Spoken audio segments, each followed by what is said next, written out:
So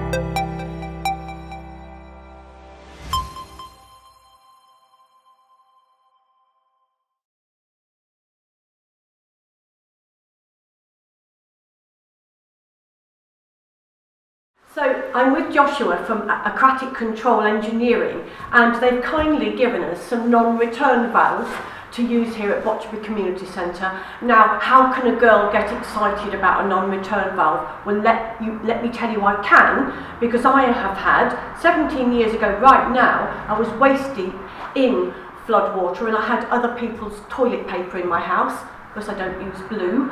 So I know how valuable one of these can be to stop that kind of misery. So Josh, if you could tell me, you've got two different kinds here, what they are, how they can be used, and what's the difference between them. Okay. So over to you. Okay, so basically a non-return valve prevents backflow coming up the pipe system into your house, which is nasty, as you've just explained.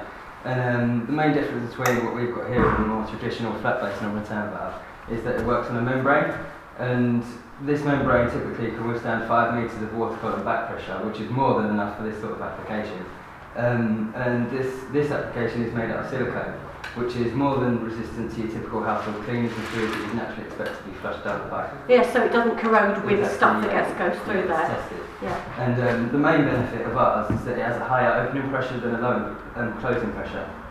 And what that means is there's always going to be a set amount of water in the pipe, and that prevents anything from solidifying and anything from blocking the pipe as it does fill up. And what will happen is the pipe will slowly fill up and reach that opening pressure and build a cracking head, and when that happens there will be a sudden flushing motion and bursting motion which will flush out the pipe system further downstream.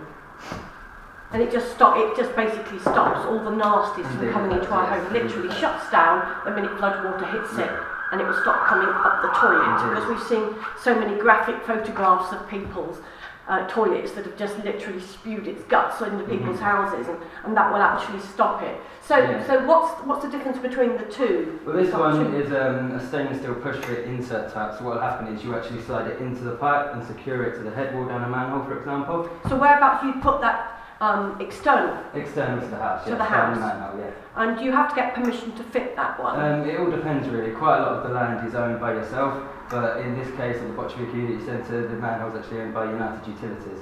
So it's best to get in contact with them, and more often than not they'll be able to supply these and provide them for you. We're waiting for permission to come through. Yes. And the PVC one, this is more a residential type of valve. It's much more affordable to the homeowner, and this will actually sit in line. So what you do is you replace a section of pipe and put this in its place, and then it will work that way. And you can put a manhole around it, for example, in your own back garden, just for a visual twice-a-year inspection. So twice a year you have to go and make sure it's all working properly. So, say I wanted to fit this myself, or your typical DIYer, which actually I've got to admit that I'm not, but if say somebody wanted to have a go at fitting this, could he do it himself with no previous skills? Indeed he could, I believe somebody could, yeah. I mean, there's a lot of floods resilient companies out there now that do the holistic package, so to speak, and we're working quite closely with a few of them now. So if you do indeed, quite typically a lot more people will need more than just a non-return valve and only flood barriers, so to speak, and there are companies out there that will go and do the whole package for you, and then they can do exactly the same and put one of these in while they're doing the rest of the package. So the idea is really, you've got to think about the whole flood thing, so we're going to try and keep it out with barriers, and this will actually stop the stuff coming back up. Exactly. So I would advise to look for a company that can give you the whole package, can fit your flood barriers and can also fit non-return valves, and that is an essential part of becoming resilient to flooding, because having lived through it and been through so many houses that have suffered from this kind of flooding, it's horrific, and this is an excellent example of how we can stop that kind of thing happening in our own homes. So thank you very much, Josh, that's kind of you, and thank you for the donation. Thanks, cheers.